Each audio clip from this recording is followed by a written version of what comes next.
21. 21, 22, 23, 24, 26, 29, 31, 43. 17, 18.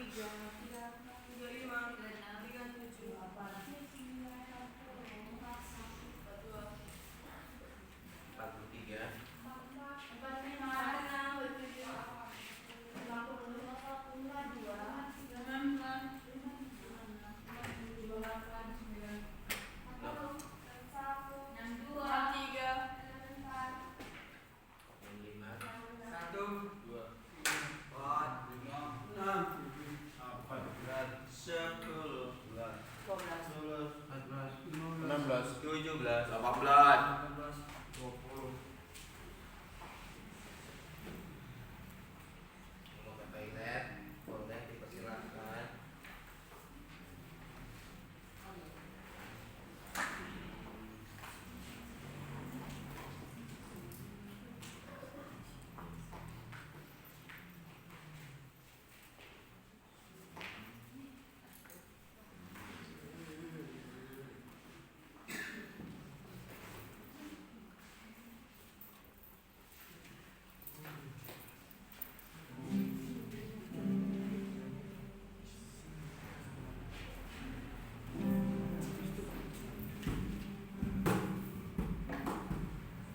Maria di mana?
marilah teman-teman kita siapkan hati kita berfokus untuk memuji memuliakan nama Tuhan.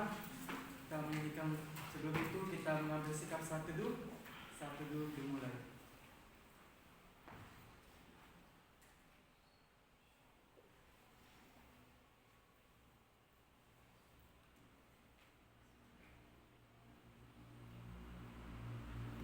Saat teduh selesai, kita menyanyikan lagu pujian oleh karena kemurahan Tuhan.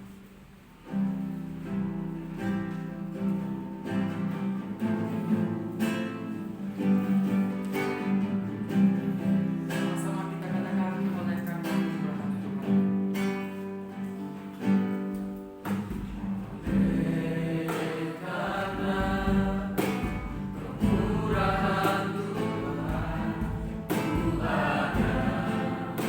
Sampai hari ini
sambut firman Tuhan dengan lagu pujian 1000 tak mengerti.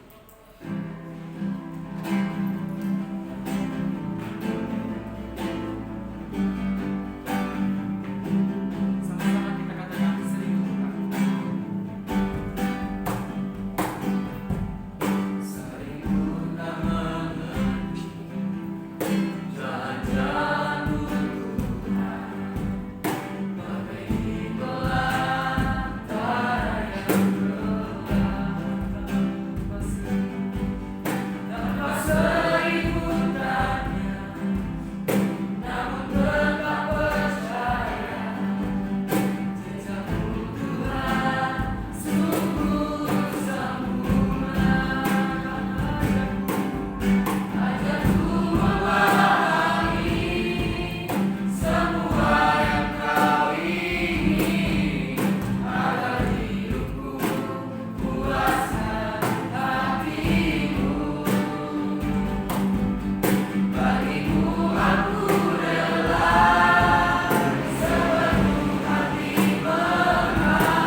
Shalom semuanya. Shalom.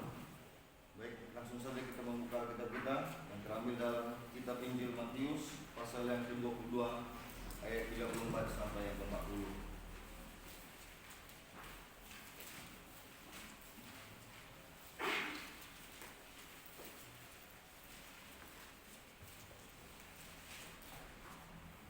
Yang sudah mendapatkannya, katakan amin. Kita akan membacakannya secara responsoria. Saya pada ayat yang 34, teman-teman semua pada ayat yang ke-35, begitu dan seterusnya. Dan pada ayat yang ke-40 kita akan membacakannya secara bersama-sama. Hukum yang terutama. Ketika orang-orang Farisi mendengar bahwa Yesus telah membuat orang-orang Saduki itu bungkam, berkumpullah mereka. Dan setelah mereka, setelah di Taurat, kalian yang menuntut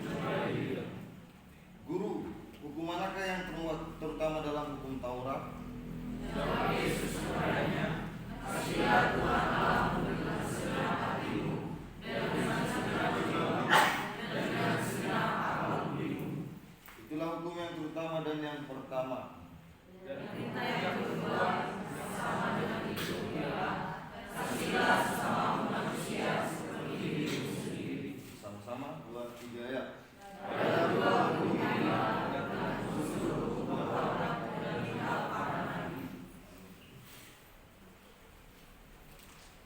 Kitab ini ditulis pada saat pemerintahan Romawi. Pada saat itu terdapat beragam sekte atau agama dalam masyarakat Yahudi, termasuk kelompok Farisi, Saduki, dan Esei. Kelompok Farisi adalah kelompok yang paling teguh memegang hukum Taurat, dan mereka sering bertanya tentang apa yang paling penting dan dari banyak hukum yang ada. Dan di situ mereka ingin mencobai Yesus dengan menanyakan hukum manakah yang merupakan hukum yang terutama. Dan Yesus menjawab dari firman yang telah kita baca, kasihilah Tuhan Allahmu dengan segenap hatimu, dan kasihilah sesamamu manusia seperti dirimu sendiri. Yesus menegaskan bahwa kasih adalah inti dari seluruh hukum yang ada. Kita masuk pada tema. Kasih itu aksi, bukan cuma fiksi. Perlu kita ketahui bersama-sama, kasih itu ada 4 macam, yaitu kasih agape, kasih filial, kasih storge, dan kasih eros. Kasih agape adalah kasih kita kepada Allah, kasih filial adalah kasih kepada sesama, kasih storge adalah kasih kepada keluarga, dan kasih eros adalah kasih kepada pasangan. Nah, di dalam pembahasan kita hari ini, kita akan belajar bersama tentang kasih yang didasari dari kasih agape dan filial. Kita masuk pada poin yang pertama. Kasihnya terhadap Allah. Di ayat 37 dikatakan, jawab Yesus kepadanya, kasihilah Tuhan Allahmu dengan segenap hatimu dan dengan segenap jiwamu. Berbicara tentang hati dan jiwa, kita bisa melihat dari seorang tokoh yang bernama Ayub, yang dimana Ayub kehilangan segala hartanya dan kehilangan anak-anaknya. Meskipun ia kehilangan segala harta dan anak-anaknya, dia tidak berhenti mengasihi Allah. Yang menjadi pertanyaan kita adalah, mengapa Ayub masih bisa bertahan mengasihi Allah meskipun sudah kehilangan segalanya? Mari kita membuka kitab kita dari Amsal pasal yang keempat ayat ke-23.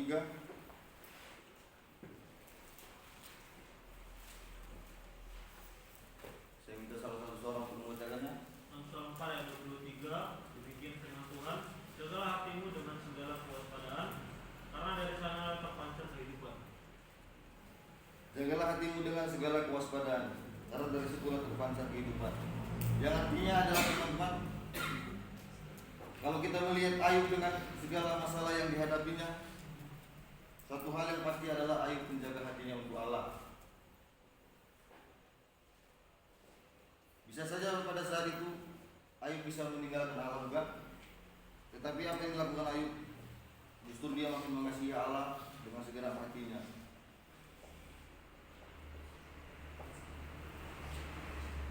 Nah, teman-teman, ketika kita menjaga hati kita untuk Allah dan kita benar-benar mengasihi Allah, situasi, kondisi, dan apapun yang terjadi tidaklah menjadi masalah untuk kita tetap mengasihi Allah. Hati itu ibaratkan akar. Bila pohonnya ditebang, tapi akarnya tidak dicabut, maka pohon itu akan tetap bertumbuh bukan. Jadi seperti itulah hati itu. Ketika kita sudah mengasihi Allah dengan segenap hati kita, maka segala apapun yang terjadi dalam hidup kita tidak menjadi masalah bagi kita. Selain kita mengasihi Allah dengan segenap hati dan jiwa, kita harus mengasihi Allah dengan segenap akal budi. Berbicara akal budi, menurut teman-teman akal budi itu apa sih? Yang tahu? Mungkin Pak Enos? Akal budi adalah orang yang hidup dalam pemikiran yang matang, berakal budi, berpengetahuan. Amin. Oke, baik, lebih singkatnya pikiran, Pak. Pikiran itu adalah dasar dari setiap tindakan kita. Contohnya, jika kita memikirkan segala sesuatu yang buruk seperti porno, pasti ada keinginan kita untuk masturbasi, Bang? Ya. Atau yang sering kita sebut coli. Yang akibatnya bisa menyebabkan kita kecanduan pornografi, kesehatan kita berkurang, dan kesehatan kita berkurang, dan bisa saja itu membuat kita jadi terkena skorsing. Ini baru pornografi. Gimana kalau kita memikirkan tentang kebencian? Dari kebencian akan bisa menjadi dendam, dan dari dendam akan bisa menjadi cikal bakal pembunuhan. Jadi gimana sih cara mengasihi Allah dengan segenap akal budi kita? Kita bisa buka dari kitab Filipi pasal yang keempat ayat ke-8.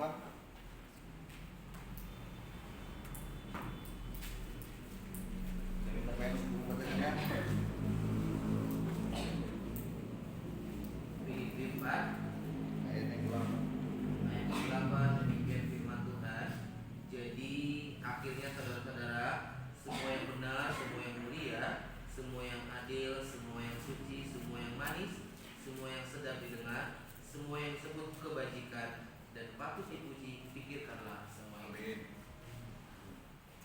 Jadi artinya teman-teman, kita harus mengasihi Allah kita dengan akal budi kita, yaitu melalui pemikiran yang tentang kebaikan. Mari kita renungkan bersama-sama, sudahkah kita memiliki hal yang baik sebagai aksi kita mengasihi Allah, bukan cuma fiksi.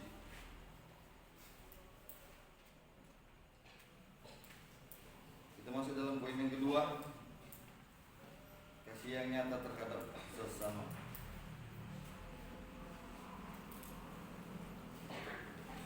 Ayat 39 dikatakan,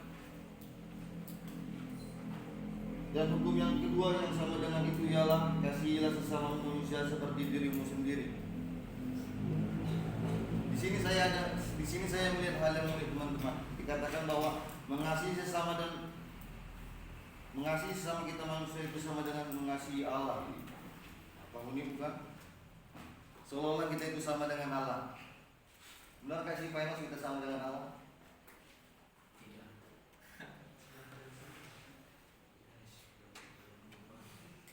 Menurut saya benar Pak Enos. Serupa dan segambar. Nah, itu dia. Jadi pada awalnya Allah menciptakan manusia yaitu segambar dan serupa dengan Allah. Yang artinya kita perlu mengasihi sesama kita sama seperti kita mengasihi Allah. Karena manusia itu adalah cerminan dari Allah itu sendiri. Jadi jangan seorang pun berkata dia mengasihi Allah, namun kalau dia tidak mengasihi sesamanya itu sama saja kosong. Kita bisa lihat dari kitab 1 Yohanes 4 ayat yang ke-20.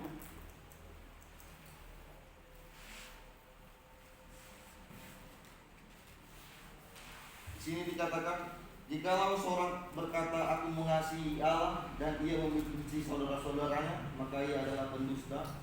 Karena barang siapa tidak mengasihi saudaranya yang dilihatnya, tidak mungkin mengasihi Allah yang tidak dilihatnya. Maka teman-teman, jika kita berkata kita ingin mengasihi Allah, kita harus juga mengasihi sesama kita seperti diri kita sendiri. Jadi mengasihi sesama kita manusia adalah aksi dari kata mengasihi Allah. Namun jika kita belum mengasihi manusia, maka mengasihi Allah adalah fiksi. Masuk dalam kesimpulan,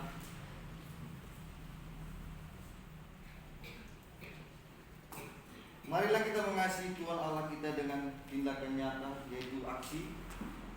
Dan jangan jadikan itu hanya sebagai kata-kata yang menjadikannya fiksi. Jaga hatimu untuk Allah, pikirkan segala sesuatu untuk Allah, dan kasihilah sesama manusia sebagai tanda kita melakukan aksi, bukan cuma fiksi. Demikian firman Tuhan yang bisa saya dapat saya sampaikan. Berbahagialah orang yang mendengar firman Tuhan dan merenungkannya. Cukup itu saya sarankan kepada kalian lagi.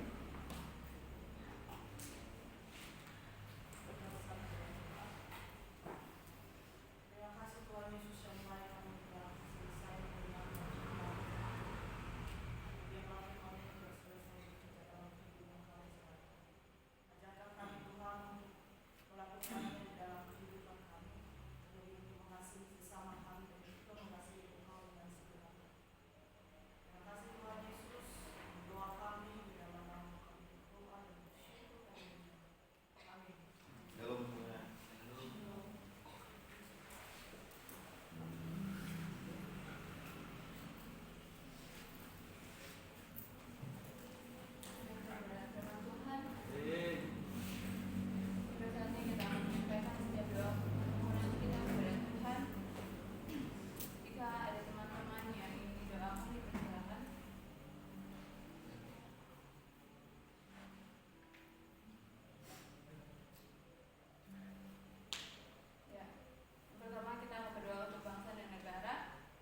kami yang berada di kampus Bapa. Berilah kesehatan kepada mereka, Engkau memberkati perjalanan mereka, Engkau memberkati dalam suatu karunia Tuhan. Dalam segala mereka mengampuni dosa-dosa mereka. Kami tahu Engkau setia mengampuni dalam setiap Engkau tidak akan meninggalkan nama-Mu dalam dosa. Engkau tidak akan membiarkan hamba-Mu dalam suatu kemunyian Bapa. Engkau akan menemani dan Engkau yang menolong mereka.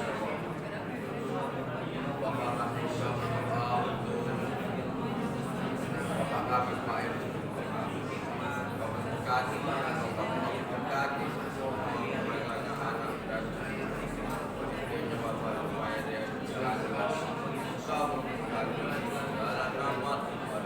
Engkau memberkati dia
cuma satu bait doang tanpa ref, ya berarti artinya kodenya medley bukan ref.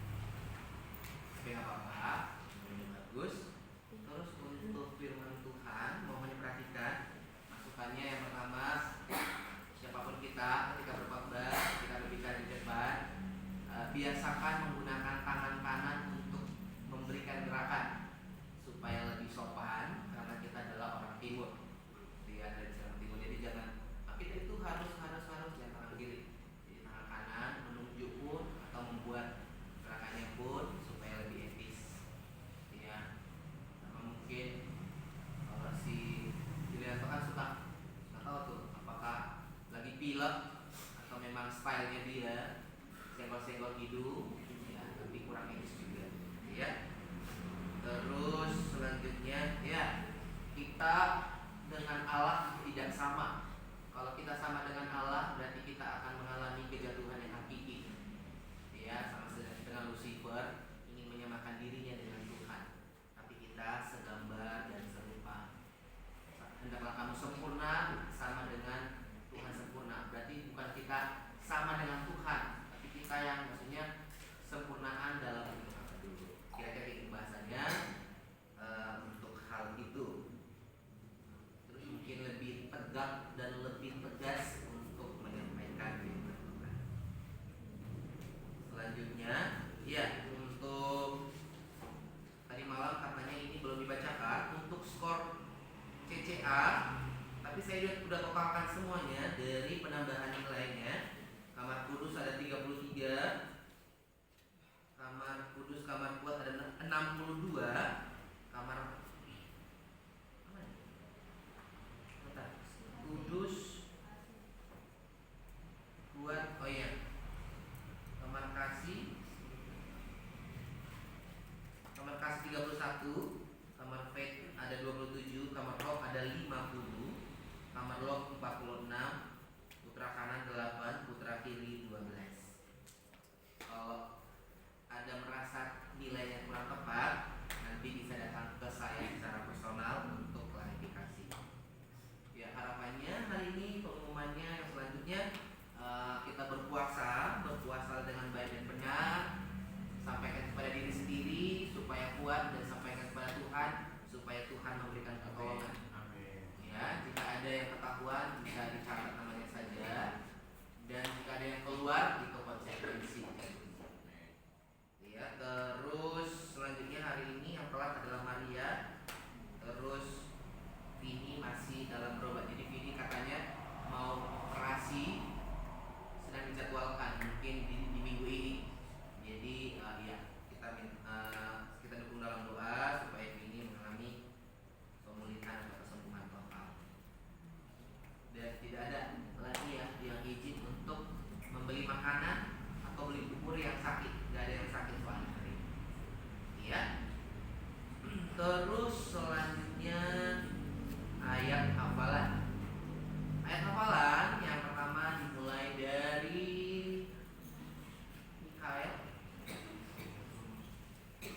Mikael belum hafal. Selanjutnya ada Enda.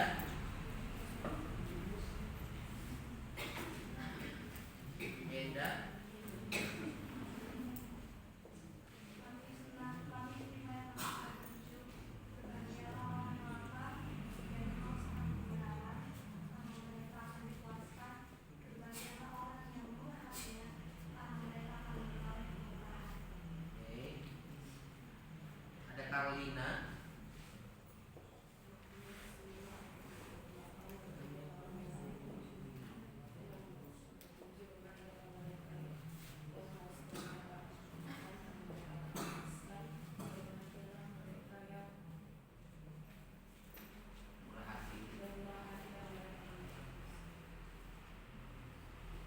Selanjutnya Kristianus. Matius 5 ayat 6 sampai 7. Bahagialah orang yang melangkah dan haus akan kebenaran, karena mereka akan dipuaskan. Bahagialah orang yang merapinya, karena mereka akan beroleh kemuliaan. Marice.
Marice nanti apa lagi ya? Datang ke saya ya, nggak apa-apa. Terus Glory.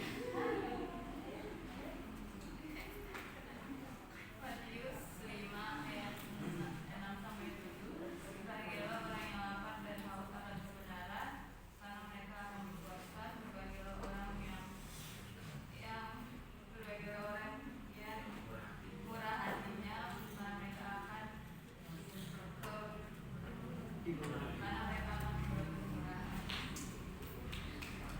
Bernike.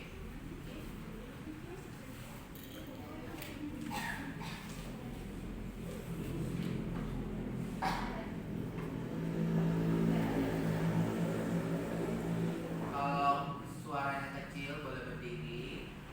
Kalau suara kencang boleh duduk. Belum hafal. Oke.